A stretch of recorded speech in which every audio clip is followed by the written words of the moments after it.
Hello, good afternoon guys. Ako po ba ay narinig? Audible po ba ang ating audio? Can I see thumbs up? Yes.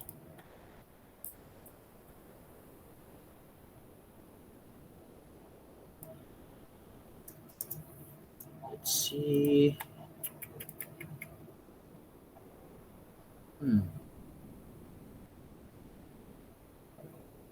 Ay pang wala ah.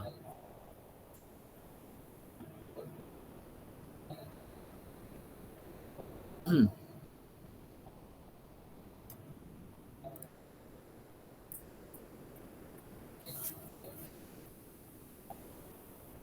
Monitor natin.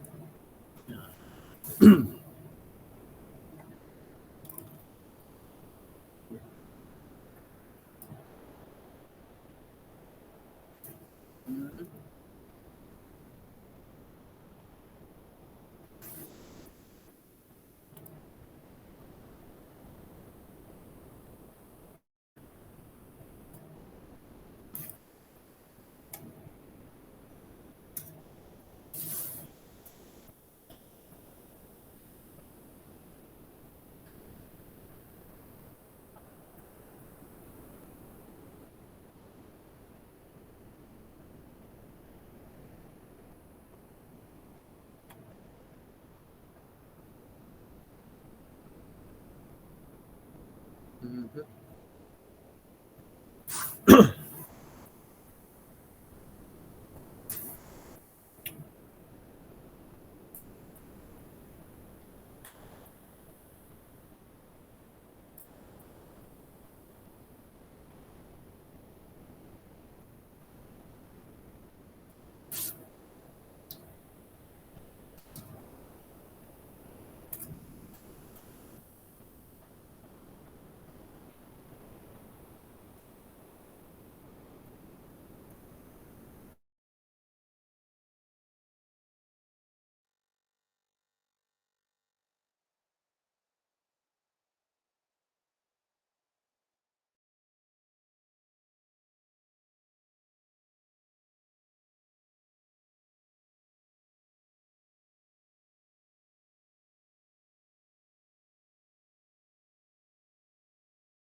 I'll wait until 5:25. Baka may humabol. So,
Alright, let's do this para hindi masayang yung inyong mga oras. So, this session is intended to discuss what will happen on ECE Review 1, SR01. So, if you have questions, since this will be a different setting, we are here to answer your queries. Nandito na si Sir Maramag to answer those. So, again, the topics will be the same pa rin naman mga brothers and sisters. So, of course, we have differential and integral calculus. We have the differential equation. We have advanced mathematics for ECE. And engineering data analysis and signal spectra and signal processing. So, the reference books are still the same.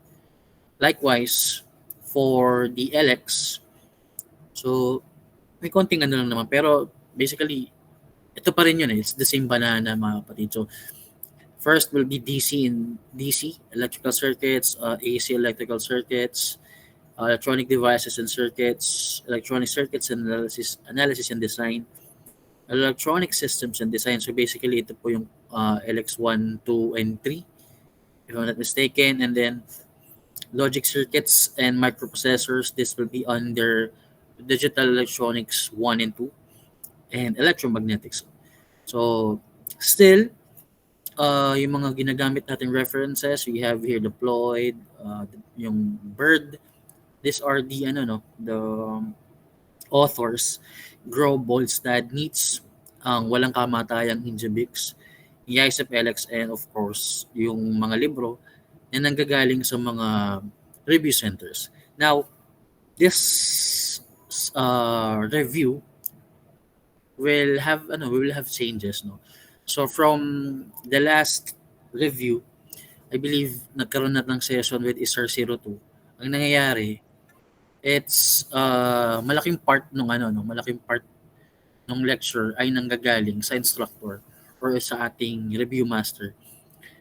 And if you will still remember, dun sa mga diagnostic exams natin, napansin nyo, nire-require kayo sa mga solutions, right? So, isa yun sa mga magiging adjustment. Kasi, alright, so, ito yung mga requirements. So, number 1, we have the project topic specialist. So, what will happen here? We will group you based on the list. Parang possible 4 people or students per group, or 5, around that number. And then you will discuss one topic per group. So let's say your group was assigned to discuss differential calculus. So, anong kailangan gawin? So, binigay sa amin yung topic, differential calculus. So, you will prepare, of course, a discussion, at least 1 hour. So, you will share, let's say, may discover kayong techniques, mnemonics, and the likes. So, sir, bakit binigay nyo sa amin yung task ngayon? Naniniwala kasi kami na you will master a topic if you, parang parang term doon, na ma-master nyo ang isang topic kapag ka dinidiscuss nyo or tinuturo ninyo. Kaya lang, ang worry namin, if not guided, medyo nasasayang yung purpose. So, what we wanted is, we want it to be very comprehensive. Hindi sobrang haba, pero lahat ng importanteng pwedeng ma-share ay may babato. For example, you have discovered na instead of using this long method, pwede palang ganito. Gets nyo? And then, let's say, merong mga enumerations na na mga terminologies.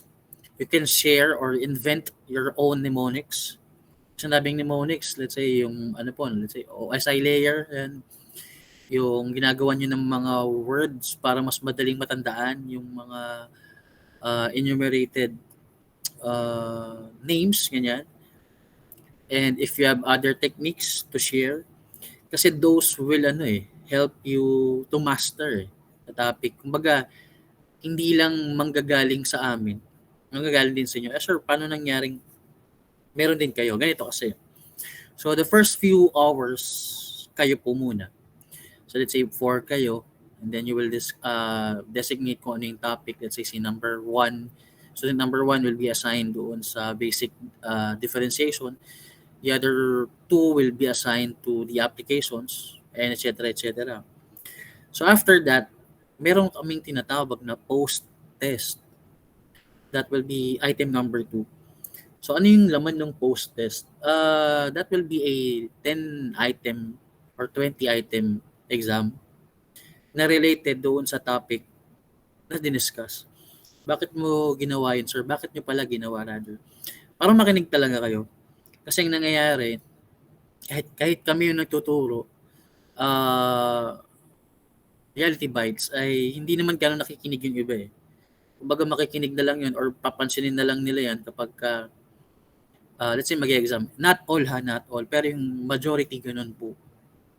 Kumbaga ba, mag-notes na lang yan or magpipicture, hindi naman papansinin.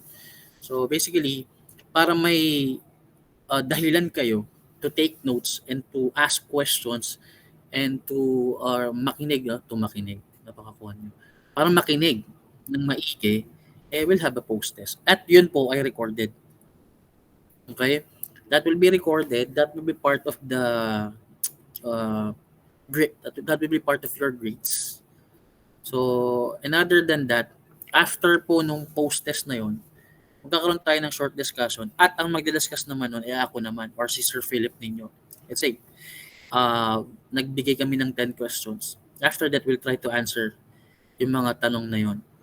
Para may sagot na rin kayo agad pag uwi sa bahay na okay, ganun pala dapat sinasagutan yung mga ganung klase ng questions. And after that, the usual, bibigyan din namin kayo ng review questions, problem sets, and assignments. Sir, ang dami. Yes, sinadya naming damihan kasi nga nakikita namin na kapag ka ito natatrack nyo at nasasagutan nyo on time, mas nagkakaroon kayo ng idea on on answering specific questions eh.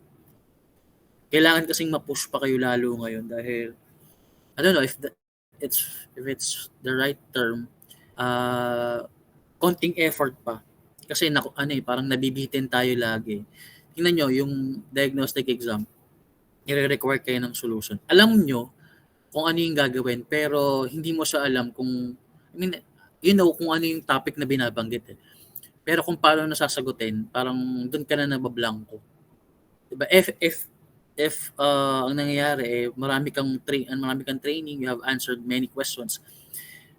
Basically more on familiarization lang din yan eh. Let's say may binanggit na tanong and then aware ka na okay, this would be a direct substitution sa ganto ganyan. May idea ka, hindi ka clueless. Unlike ng mga unang exam mo, as in no idea, alam mo lang yung topic pero kapag atakihin mo na yung tanong, clueless ka na nga. So, additional doon sa requirement, yes, madami, no? We have the compilation of questions and formula. So, compilation of questions and formula, magkasama naman to, don't worry. Every week, yes, every week, I need 10 formulas. We need rather 10 formulas. It's up to you if it's the most basic na alam ninyo or what. Basta dun sa formula, ilalagay nyo sa index card. So, dun sa index card, ilalagay nyo yung formula. Of course, ilalagay nyo rin yung mga parameters na nandoon. Let's say you're using a certain formula. Meron dun I, merong B, may T. So, you will put there, ano ba yung I? Ano ba yung unit na ginagamit for that? Ano ba yung T? Ganyan. And to reinforce that, you will add questions using those formulas na nabanggit nyo doon sa index card. And yung questions na yun will be written on a short bond paper. I repeat, short bond paper. Ulitin ko, short bond paper. Sir, long po ba? Short bond paper. Sir, A4 po ba? Short bond paper. Kasi po, last time, sinabi ng short, may naglolong pa rin. Sinabi ng short, may nag-A4 pa rin. So, I don't know kung saan nagkukulang dun sa direction eh. Pero yun nga, short po tayo, okay? Sana malinaw po yun. And then of course, we have the summative exams. The usual naman yan. And last but not least is yung university-wide simulated board exam. Ngayon po, before I proceed on the next slide, baka po kayo ay may tanong dito. Sir, paano yung groupings? Do you have questions kung paano yung groupings? Do you want us na kami yung maggrupo o kayo nang maggrupo sa inyong mga sarili?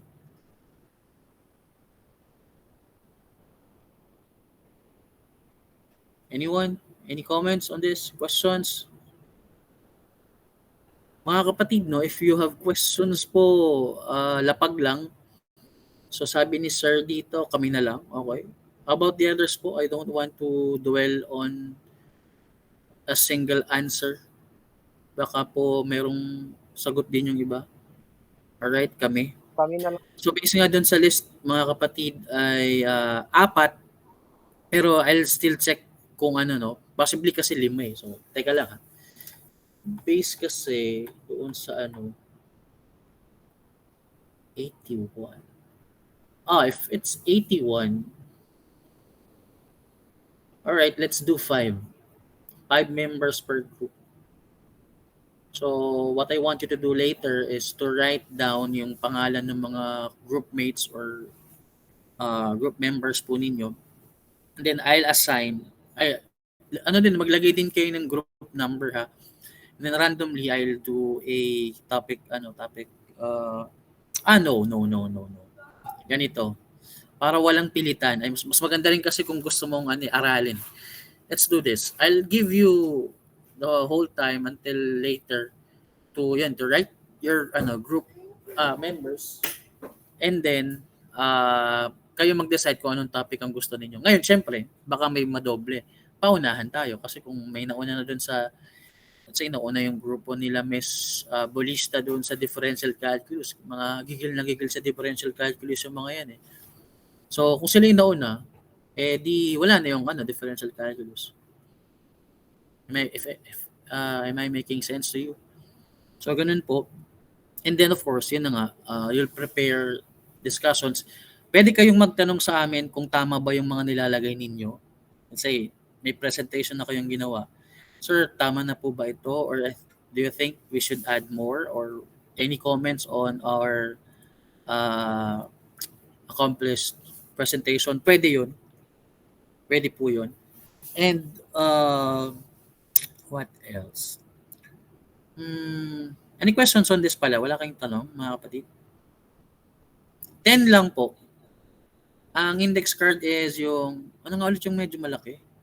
Ang purpose kasi ng index card, mga kapatid, ayusin nyo yung sulat ha. Huwag nyong ipasa para lang mag-comply. Ang purpose nun, para mayroon na kayong list, alam mo yung ginagawa sa review, pag nag-review na, para ma-feel nyo talaga. Di ba may mga index card sila, tapos kino-compile nila. Para hindi na kayo, mag-review kayo. Nandun lang yung index card. Kailangan nyo lang hugutin yung topic. Ikot-ikot, scan nyo lang. Same thing, dun sa kabilang side naman, other, may mga questions. So, may utilize mo maigi yung index card mo kasi merong nag-reinforce na question eh. Mas magkakaroon ka ng context eh. Kasi mahirap kung formula lang, hindi mo naman alam kung paano gagamitin. Tama? Sir, papasa po ba yon or hindi? Ipapasa po per week po. Tapos ibabalik din po sa inyo agad. Kasi after namin i-check, let's say, pinasa mo, ano ba date today? Day is 11. And then, let's say lang pinasa mo ng 18. Pinasa ng 18, ibabalik namin yon the other Sunday. Kasi hindi namin ma-check naman lahat yun eh. Tapos, pwedeng magbigay kami ng comments pag nakita namin na yung question, maganda. Parang, we want you to study it more. Kasi nga, nakikita namin sa mga sagot po ninyo sa mga exams, yung ibang solution yun, hindi namin alam kung saan nanggagaling. Alam mo yun? Yung iba nga, clueless talaga eh. So, yun yung gusto naming masolusyonan ngayon. Kasi nangyayari, kung multiple choice questions lagi at wala namang, madali kasing manghula mga kapatid. Iba pa rin kung naiintindihan nyo yung topic. Yun lang magsasalba sa inyo.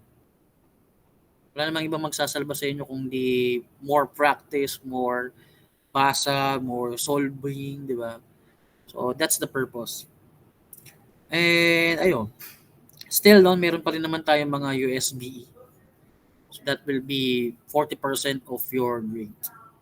Any other questions before we proceed? Wala po kayong tanong? How many? Sir, ilan topic per group? Isa po. Isa lang, brother. Sabi ko nga, let's say, your group, you will choose kung LX or math and then you will choose one topic doon. Am I making sense to you? Okay, good. How about the others po? Kung may tanong po, maglapag lang, no? Sabi ko nga, yung mga pagkakamali natin nung naunang review, wag na nating ulitin ngayon. Let's make it more productive. Para hindi na nga maulit yung mga nangyari. Okay? Ngayon, wala na tayong we don't have to point may mali kayo sir, may mali kami. Kumbaga, solusyonan natin ngayon kung saan ba tayo may pagkukulang noon. Sir, paano kung hindi umabot ng 1 hour? What do you mean, sir? Sir, paano kung hindi umabot ng 1 hour? At least 1 hour nga, brother. So, 4 o 5 kayo. So, I don't think na hindi aabot yun. Kasi 5 kayo eh. Pagka ganun, syempre, aanuhan nyo ng mga additional examples. Di ba kayo, nagle-lecture, mas gusto nyo lagi maraming examples, di ba? So, empathy lang. Kumbaga, kung kayo yung nakikinig, ano bang mas gusto mo? Konti na example o mas maraming example? Pwedeng ganun po ang discussion, ha? Let's say, saglit lang yung principle tapos puro sagutan na agad, puro question and answer. Mas mas maganda yun eh. Sir, pwedeng kasama sa techniques? Of course. Ini-encourage namin na mag-share kayo ng mga Caltex na alam niyo, be it alam nyo na o hindi pa, kasi nga, mastery din yun eh. Minsan kasi alam mo yung Caltech pero pagka nasa exam na, nakakalimutan mo na. Bakit? Kulang ka sa practice. Nagamit mo lang siya nung tinuro isang beses tapos ayun na, wala na. Hindi mo na nagamit ulit. Kasi nga, hindi mo na nagamit ulit, hindi mo na siya na-practice sa mga other questions eh. That's the purpose. With regards sa compilations sa sa mga tanong and formula, I would suggest gamitin niyo yung ako lang naman to. I highly suggest use Injabix. At manggaling mismo sa mga libro. Huwag yung galing sa internet na let's say maghanap kayo ng tanong, ganyan. I highly suggest na galing sa libro at galing sa Injabix. Lalo na yung Injabix.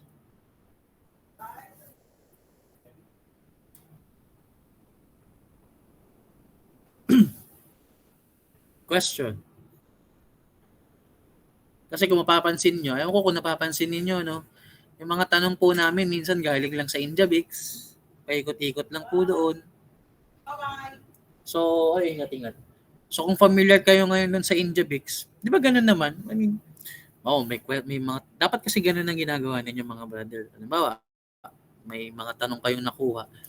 Pwede nyo i-research. Oo, tuturuan ko kayo. Pwede kasi ganun. Pwede kasing ganun. May nakita kayong mga tanong.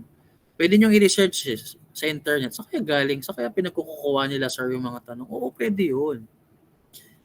Kasi kaya nga binibigay yung mga reference books kasi doon sa board exam po, doon lang din naman ako kumukuha yung mga yung mga board of examiners.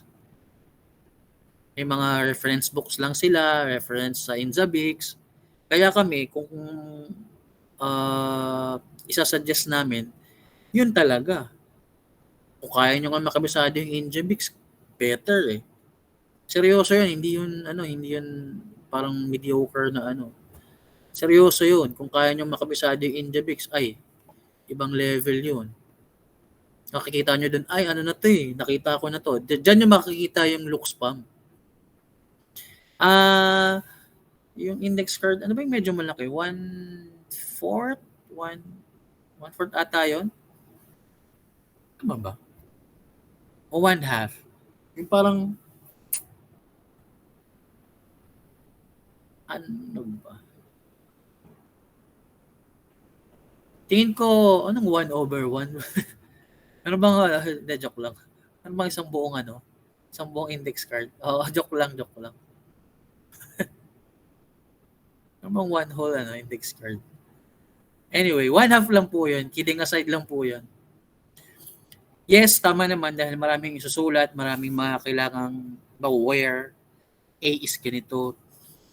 Ulitin ko, pag gumawa kayo ng index card, gandahan nyo na. Kasi gagamitin nyo na rin po yun. Halimbawa, graduate na kayo ngayon, nag-review kayo sa board exam, hindi nyo na kailangan ulitin gumawa ng index card. Meron na kayong gagamitin ngayon. Sobrang helpful nun. Maniwala kayo sa akin.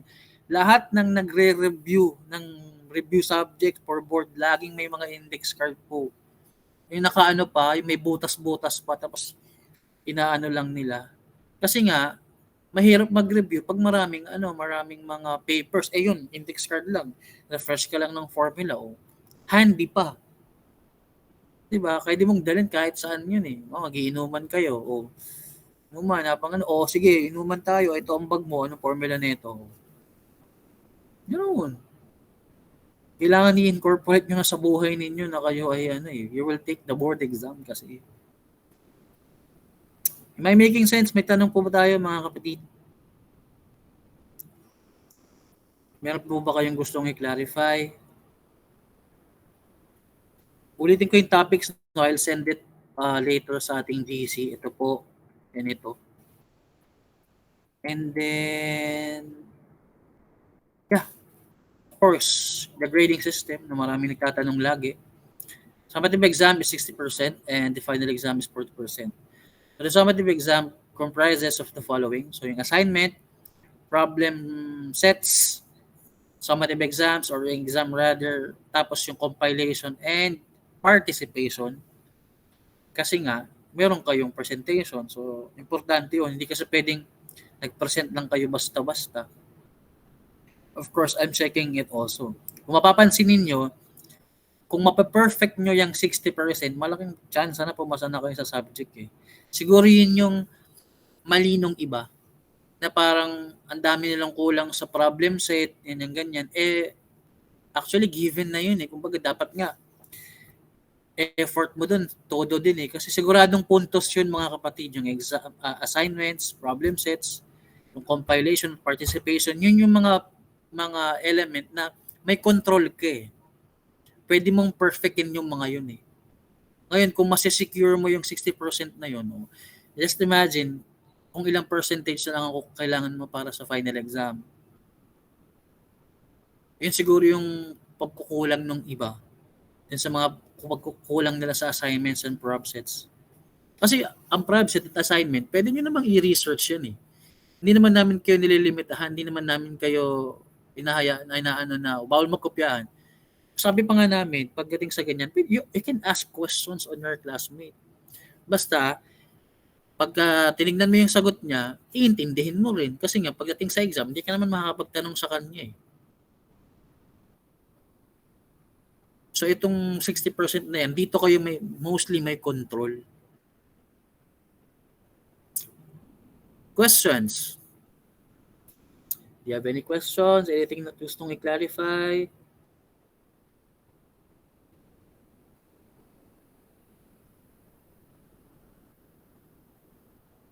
Wala po. Can I see there a thumbs up so I would know? Mga kapatid, kapag may tanong, magtanong po. Huwag nating ulitin ang mga kaganapan noon na naging resulta or nagresulta sa hindi magandang bagay. Sir, may sequence po ba yung presentations? What do you mean, sir? Paano may sequence? Kung ano mo unang... Yes, sir. Ito po. Ito.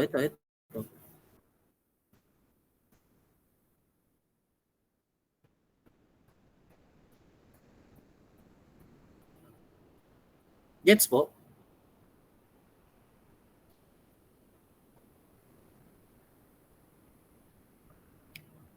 Ano ba to? Andiyan si Engineer Marambag. Sir Philip, anong oras ka natapos sa lecture mo kanina? Yep. Hello? Narinig ako? Yo. Yeah. 11 lang din. So, lahat na sila nun. Ah. Kasi may problem tayo regarding dun sa Ay, sorry, Pasig. So, 11. 2 pala, 2.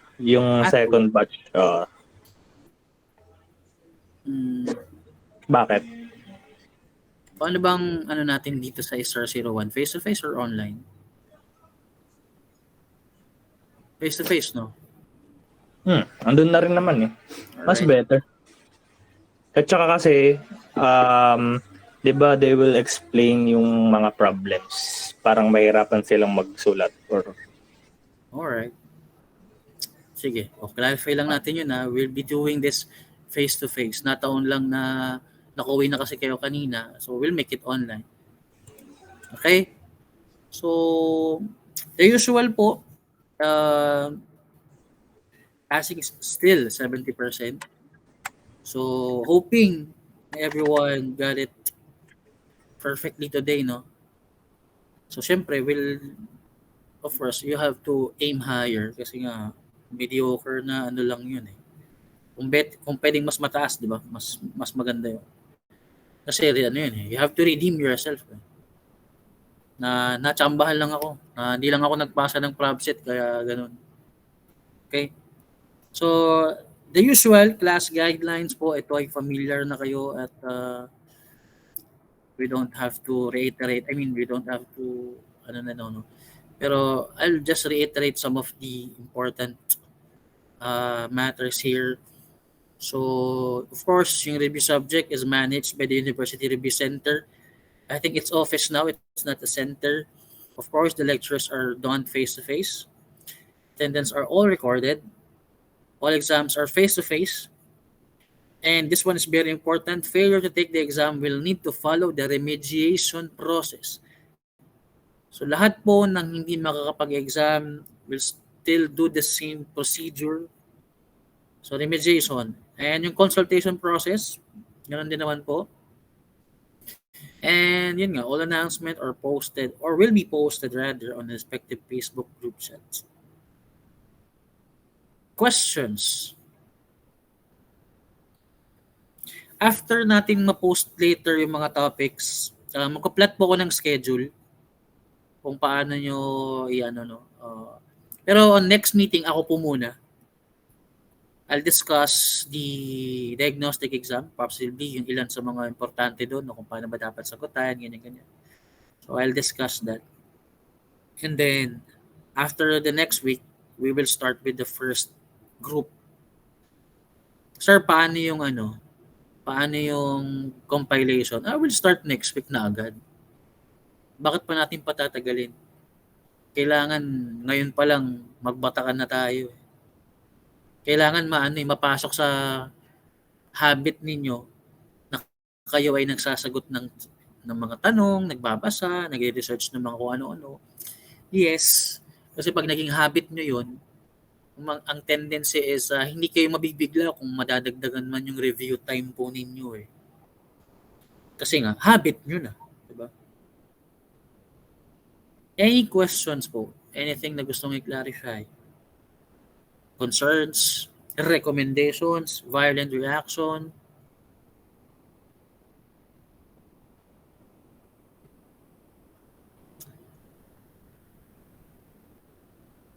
No question? Are you sure?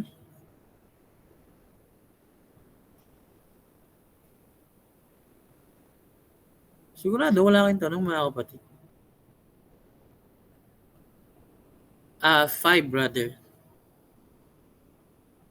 Yeah, I do understand yung sa Pasig, no? We'll try to talk about kung paano yan. Pero yes, 5 po tayo. I'll note that. Pasig people.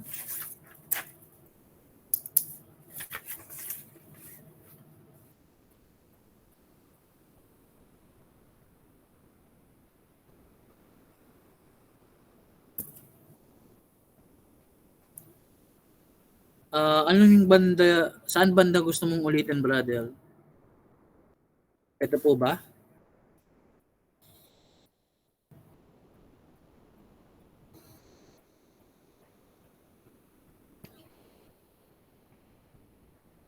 Ito po ba, sir? Ayan, sir. So, ayan nga. So, I'll just reiterate. There will be a project topic specialist. So, that will be one topic per group. So, at least 1 hour discussion para hindi masyadong mahaba, hindi rin masyadong maikli, di ba? And then, yun, you will share kung may na-research kayong technique, paano magsasagot ng mabilis, mnemonics, another technique na madaling na makakatulong rather doon sa sa topic. So doon sa magiging topic specialist, ang tendency niyan, since kayo yung specialist dyan, dapat master nyo yung topic. Kumbaga, pag binanggit, halimbawa, calculus, kung hindi man as in masasagutan agad, kumbaga, you have the idea or may context ka na agad kung paano siya atakihin. Kasi yun ang purpose nito eh. Kailangan magkaroon kayo ng mastery sa mga topics eh. Malaking tulong yun sa inyo eh. Sir, can we ask questions pagdating sa sir? Let's say, hindi namin alam kung ano yung di-discuss. Yes! Pwede bang magbigay ka ng sa amin, sir, let's say, ng rubrics? Let's say, we will discuss integral calculus. Ano ba yung mga dapat namin i-discuss? Yes po, oo naman. Pwede po kami magbigay nun para mas maging comprehensive yung discussion. Kumbaga, di-discuss natin kung ano yung mga importante and we will omit yung mga saktuhan lang na medyo hindi na kailangan. Let's dwell on the most important thing. Sabi nga, review smart tayo. And questions po. Do you have any questions? Anything like clarify? Ano po, sana by this time, kapag kayo may tanong, pagka gusto nyo ipaulit sa mga kaklase ninyo o kaya sa amin, please do so. Huwag po kayong mahiyang magtanong. Tendency kasi ngayon sa mga student, magtatanong, huli na ang lahat. Magtanong po kayo. We do encourage na kayo po ay magtanong.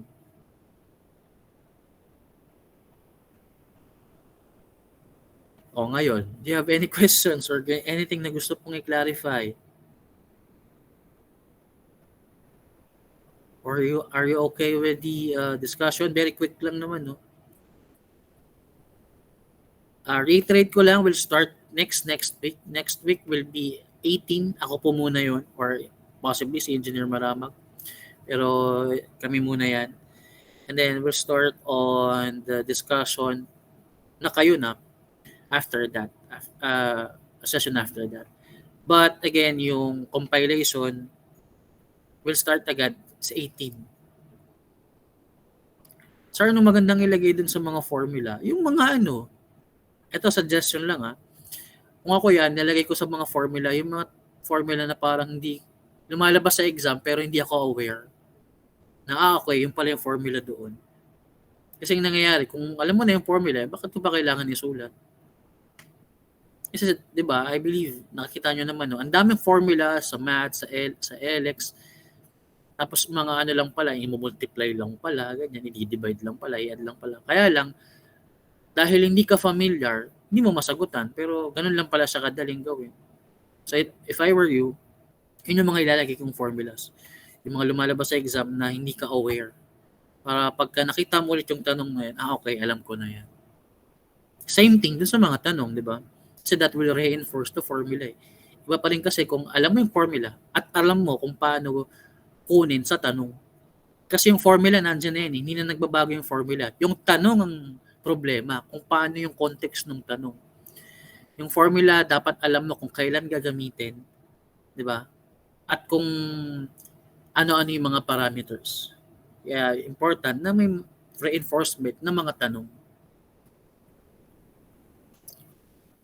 Ulitin ko po, do you have any questions, any concerns, recommendations, queries, or any violent reaction? Meron po ba kayong ma-recommend sa amin? What? Anything? Or okay na po kayo? And sir, last time. Wait. Sir, yung topic last sem, same lang diba yung topic? Possibly, sir. Ganito. To answer your question, Mr. Gerald, yes and no. Bakit yes? Kasi review siya. So parang, 'di ba, kung napapansin niyo naman, hindi naman lahat ng nire-lecture namin nasa exam. So ngayon, gamitin natin yung lecture last time. Tapos tingnan niyo rin yung mga lumalabas na tanong sa mga diagnostic at mga past exams. Gamitin niyo itong panahon na ito para i-discuss o i-master yung mga tanong noon na kahit anong gawin niyo hindi niyo masagot. At this time, pag nakita niyo yun, dahil diniscuss ninyo, inaral ninyo, naghanap kayo ng techniques, naghanap kayo ng mnemonics, GGEC ngayon yun sa inyo. Na-research nyo na eh. Gets mo ako, brother?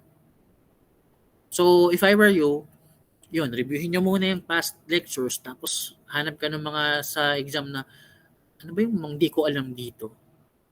Para pag nakita mo yun, chicken na, di ba? Kumbaga, +1 na agad. Sir, pwede po ba pabalik sa mga topic? Ito rin yung dati, mga brother. May inalis lang akong iba para we'll dwell on the most important topics. Ito rin po yun, sir. I believe na sa learning management system nyo ito, LMS, sa Canvas.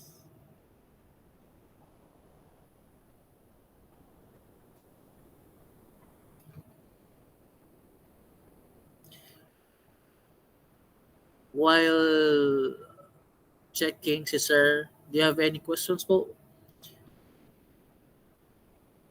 Ulit-ulit ako, no? Do you have any question? Ganyan yan. Kasi nga, we encourage you to ask questions. Sir, okay lang po ba quick discuss lang bago sa part ng requirements? Sige na nga.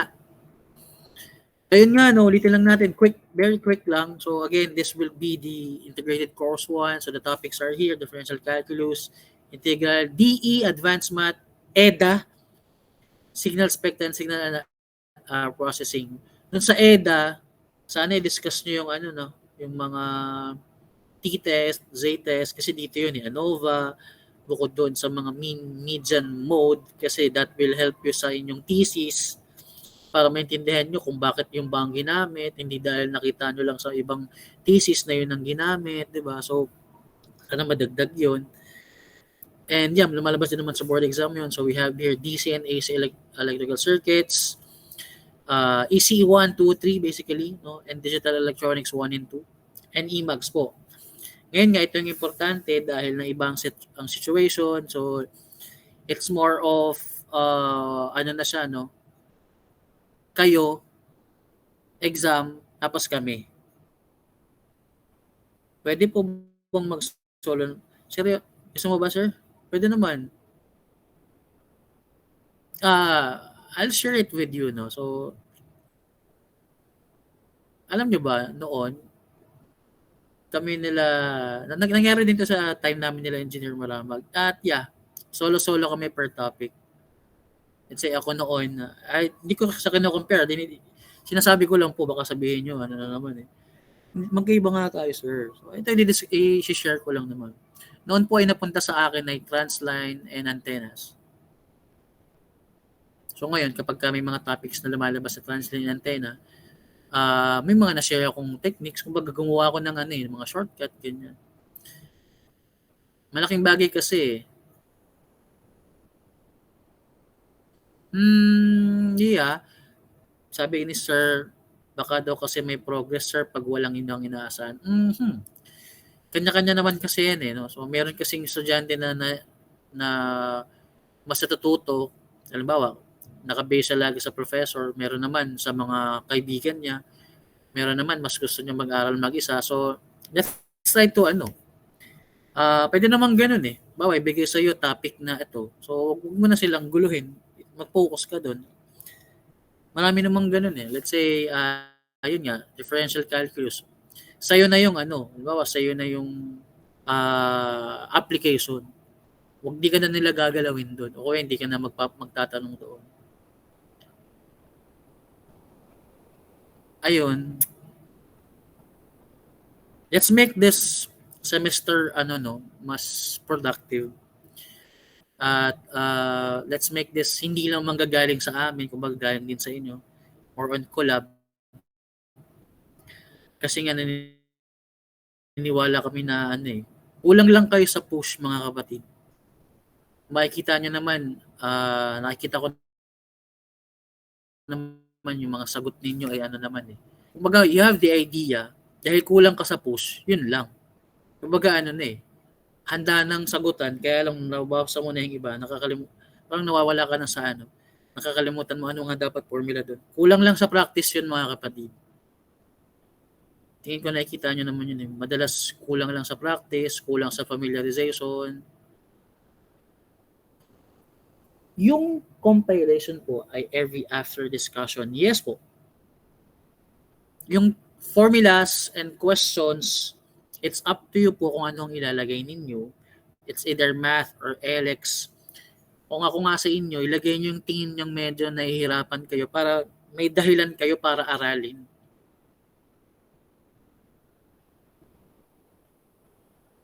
Or para i-research, ganun. Yes po, every after discussion. Para maayos, siguro kung halimbawa gusto mo ngayon LX, next time, math. Huwag yung paghaluin. Or kung paghahaluin nyo man, magkahiwalay index card tapos dugtungan mo na lang sa susunod. Kasi checkan po namin yun eh. Kumbaga ito yung ginawa mo for this week. Yan ang ibabalik namin. Para yung index card na meron ka, LX at LX lang. Yung isa, math at math lang. Ayusin nyo yung mga sulat-sulat ha. Sir, pwede bang may nagtanong sa akin yan dati. Sir, pwede bang computerized? I don't encourage na mag-computerize kasi pag ang nangyayari, kinaka-copy-paste lang natin eh. Nawawala yung essence nung ano eh. Kaya minsan mas maraming natututunan yung mga hinahandwritten yung mga formulas. Kasi na-familiarize sila kapag kinaka-paste nyo kasi ano lang. As in, yun na, nandun na yun. Kumbaga after that, print. Then yeah, wala na. Iba pa rin pag sinusulat yung mga kapatid eh. Iyon po. Any other question po?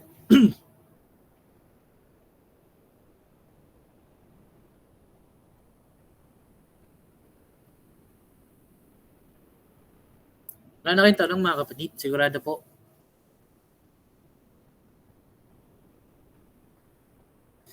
Diba?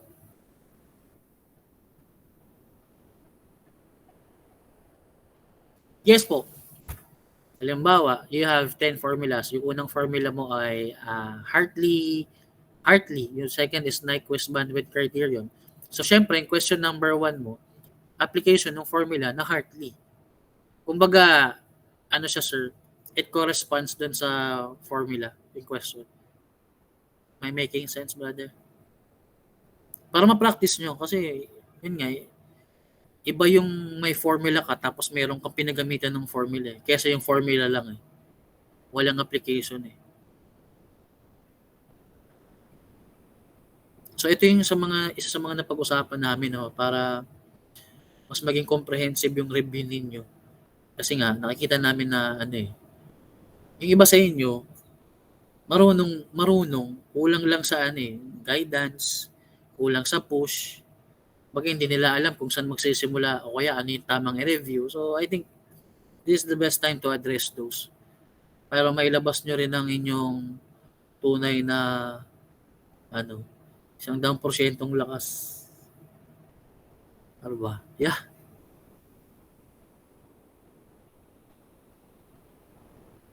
Tanong po mga kapatid, wala na kayong question, wala nang concern, so we can end this one so you can have your 16 pa naman pala. Well, mag-early dinner kayo o kaya may labas kayo. Wala nang question po. If we don't have any question, concerns, or any query, can you please type there? Okay. Correct mo po kami, sir, if ever na may mali yung... Opo! We'll try to do that. Pag nakita namin na parang may something dun sa Kaya, ang mangyayari dyan, sir, bibigay namin siya next week pa.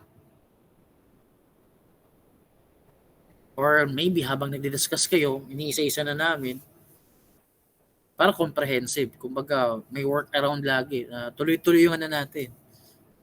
Tuloy-tuloy yung ganap natin.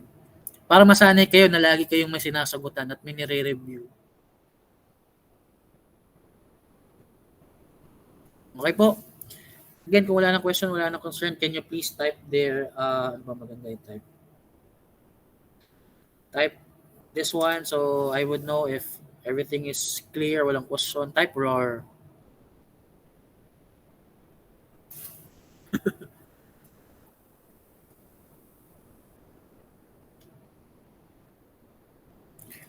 Mga kapatid ha, galingan natin. Huwag na nating ulitin yung mga pagkukulang at pagkakamali natin last time, okay? Maaring this may sound ironic pero of course we want you na makatapos na rin po, no? Maaring yun nga, ironic pero of course, mga kapatid, wala namang may gustong nahihirapan kayo. Yun lang. So, kung wala nang question, wala nang concerns, I'll see you on Sunday. We'll post the groupings and then the schedule para you'll be aware of our weekly ganaps. Happy New Year. Tapos sa Chinese New Year. Kaya nyo yan, ma'am. Kaya nyo to. Kailangan nyo lang ng push talaga. Nakikita nyo naman yan. Nakikita ko naman ang inyong mga efforts eh. Konti pa. Okay? So, yun lang. We'll try to make it very productive para bala nyo sabay tayong graduate sa August. Sana, di ba? Kung wala na question, wala na concern, see you po on Sunday. Thank you very much, guys. Salamat po. Thank you, guys. Thank you po, sir. Salamat, sir. Thank you po, sir.